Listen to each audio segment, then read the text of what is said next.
करेंगे जो सम्मान का प्रतीक है। और साथ में बहादुर सिंह जी मेला किसान नेता है और प्रदेश के प्रवक्ता है।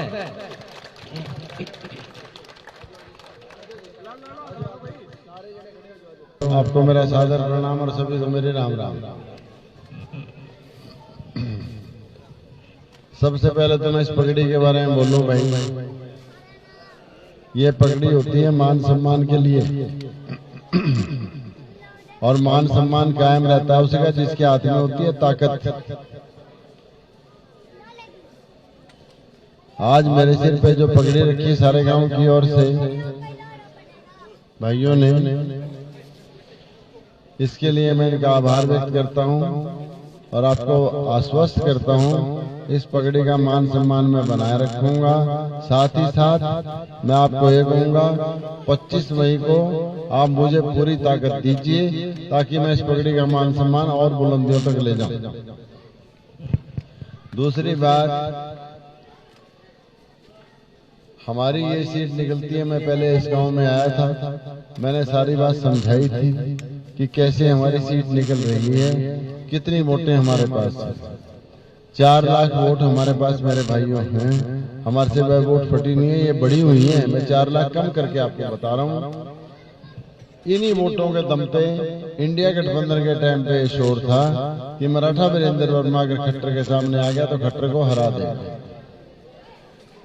भूपेंद्र सिंह हुड्डा ने भारतीय जनता पार्टी से मिली भगत करके मनोहर लाल खट्टर को जिताने के लिए कांग्रेस का प्रत्याशी यहां से उतार दिया, जो उसको उतारना नहीं चाहिए था। हमारा गठबंधन, इंडिया गठबंधन यहां हरियाणा में कम से कम टूट गया था। माननीय शरद पवार जी ने मुझे पहले ही प्रत्याशी बनाया हुआ था क्योंकि ये सीट एनसीपी के हिस्से में आई हुई थी। मेरे को उन्हीं के सुझाव के अनुसार मैंने अभय चौटाला से बात करी, हमारा गठबंधन तय हुआ इनेलो का और एनसीपी का, और ये भी तय हुआ कि ये गठबंधन लंबे समय तक चलेगा। और 4 लाख वोट हमारा और 2 लाख वोट इसमें इनेलो का जुड़ता है तो ये वोट 6 लाख वोट बन जाता है। और जबकि कुल वोट 21 लाख है और 21 लाख में से 60-65% पोल होना है, यानी कि 12 साढ़े 12 लाख के बीच में पोल होगा और आधे में आप खड़े हो, यानी जीत आपकी निश्चित है।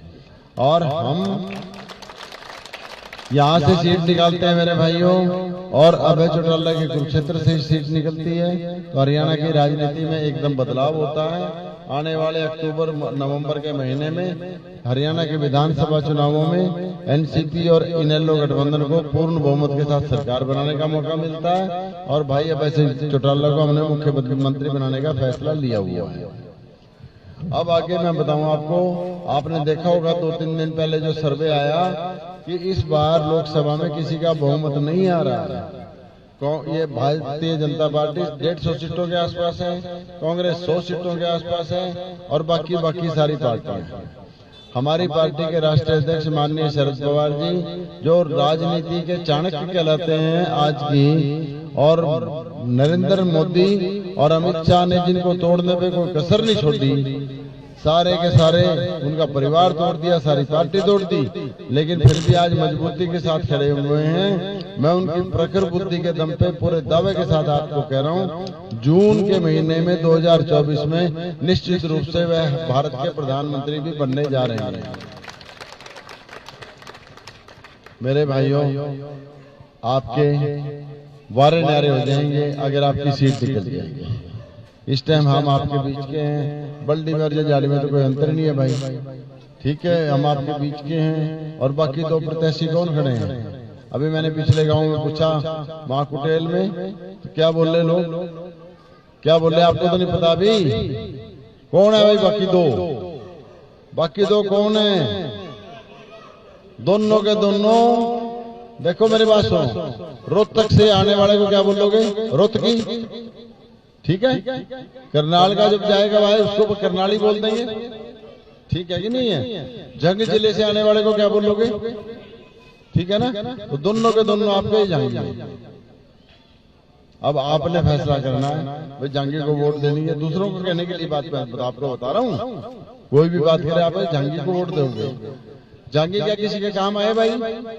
हमने तो बचपन ध्यान है, हमें तो बचपन ध्यान है, और शोषण किस तरह से करते हैं ये भी हमें ध्यान है। तो ये मनोहर लाल खट्टर 9.5 साल मुख्यमंत्री रहा, क्या हरियाणा में किसी के काम आया? एक के भी काम आया तो मेरे को बताओ भाई। क्यों? इनकी फितरत में ही नहीं है किसी के काम आना, कागजों में उलझा के रखा हमें। कोई परिवार बंटी का ऐसा नहीं बचा होगा जिसके इन 10 सालों में 5 से लेकर 10,000 सिर्फ फोटो स्टेट पे खर्च ना हो। क्यों भाई, बचा कोई? तो इस बार हमने अपनी वोटों का पहरा देने के लिए हमने एक नारा दिया कि हमने इस बार अपने को लोकल को बनाना है और बाहरी को भगाना है। हमने लोकल को बनाना है और बाहरी को भगाना है। Vote for local, vote for local, vote for local. और मेरे भाइयों, मैं एक बात और आपको बताऊं, इंडियन ऑयल की रिफाइनरी है बोली में, उन्होंने जब ये लगाई थी करनाल वालों से एक समझौता किया था, लिखित में है वह, कि हम यहाँ उद्योग लगवाएंगे करनाल वालों के, और उसमें रॉ मटेरियल सारा इंडियन ऑयल की रिफाइनरी से मिलेगा जो बाई प्रोडक्ट इनका बनता है। आज हजारों की संख्या में ट्रक बाहर निकलते हैं, वहां से दूसरे प्रदेशों में जाते हैं। अगर आपने हमें मौका दिया, बोर्ड ऑफ डायरेक्टर होता है इसका, एक लोकल एमपी इसका डायरेक्टर होता है, हमने बाहर के बनाए, उन्होंने कभी हमारे हितों की सुध नहीं ली। मैं आपसे वादा करता हूं, हम यहाँ फैक्ट्रियां लगवाएंगे।